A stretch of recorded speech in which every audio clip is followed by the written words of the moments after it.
I can't imagine any other filmmaker being able to create this from top to bottom with so much detail and bring you so into that world, you know, to create so many stories at once, which is one of the things I admire about Jim.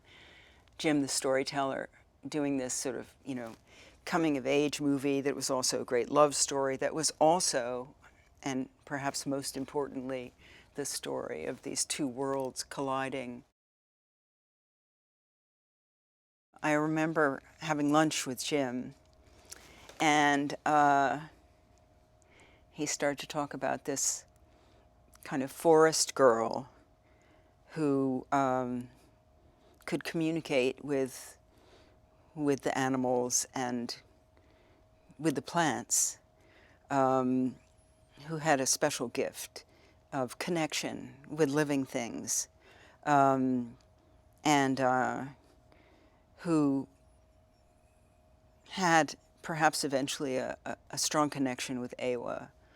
And I loved the idea of this character.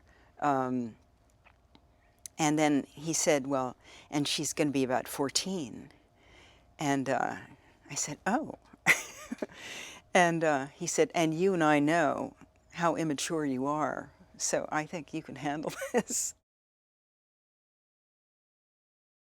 I have had to work completely differently than I ever have before, because you do have to strip away all of that, you know, Sigourney Weaver, whoever that is. And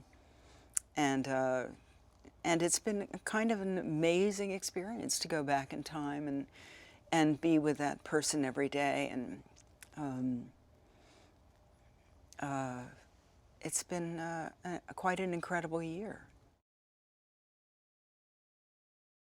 I remember when Jim said, he said, oh yeah, you're going to have to hold your breath for about 3 or 4 minutes. And I said, Jim, I can't hold my breath for 30 seconds. And he said, you'll be able to. And I thought, oh, this is just Jim. You know, and yet at the first lesson that Kirk gave us, I held my breath for 1.5 minutes. And I thought, wow, what is this? And it just shows you how little we know about our systems and what they can do.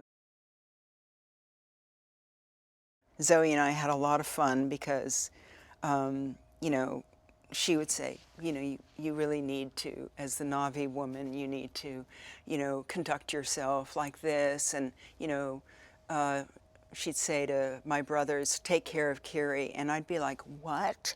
No one has to take care of me, you know, and I'd be like, just like, you know, just like you would be. And I'd stomp around instead of being a graceful Na'vi. And, you know, it's all just kind of, you know, we're actors, so it just all kind of tumbles out. You're not planning any of this stuff. But we had some good laughs about that. And of course, Zoe and Sam have such little children, and they're used to sweet children, you know. And suddenly they have these teenagers who are so moody and unpredictable.